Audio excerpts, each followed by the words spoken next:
Welcome back to our Can't Integrate series. We still have a long ways to go, so why don't we continue with the fourth rule of integration.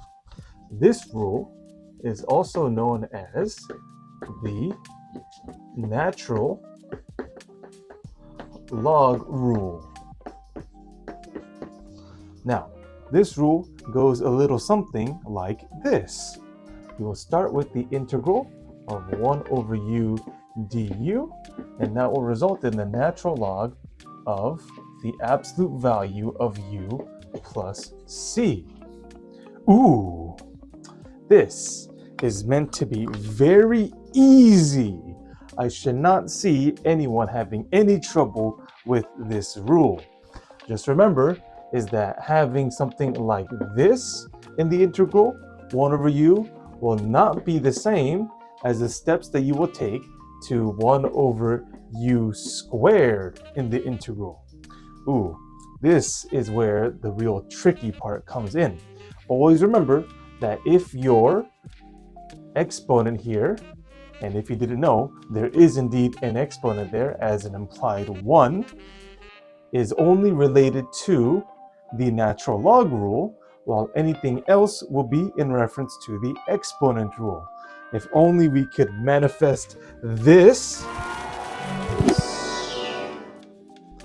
into our thought process. Remember that n cannot be -1 as the exponent. What would that look like for any u being -1 in the exponent? Remember, that turns into 1 over u. And always remember that this is going to be the natural logarithm rule and not the exponent rule. This guy here will be using the exponent rule.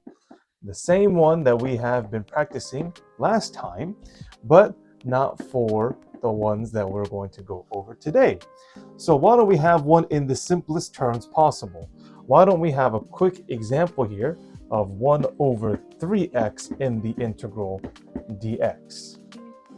Well, we still need to take this down into two parts. For one, we can go use the coefficient rule to make sure that we take off the 1/3, so we can leave that off to the side and deal with that at a later time, because now this does match the natural logarithm rule exactly to the t.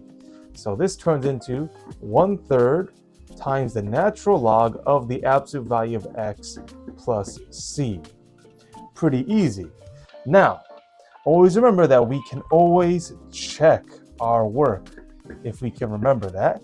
Checking, of course, being that you're going to take your answer of the 1/3 natural log of the absolute value of x plus c, and we can go ahead and take the derivative of that with respect to x. So once again, by checking, we're making sure that this derivative will match exactly what we ended up from the start. In this scenario will be this 1 over 3x dx. So let's have a look here. Remember that there is also a natural log rule for derivatives, meaning that you're going to go 1 over 3 multiplied by 1 over x as the derivative plus 0, because of course the constant will turn to 0 when taking its derivative. And so, would you look at that? Quite simply, it is indeed 1 over 3x, an exact 1-for-1 match for what we started out with. Good. So with this, all we need is just a few examples, and we should be our way out of here until our next time together.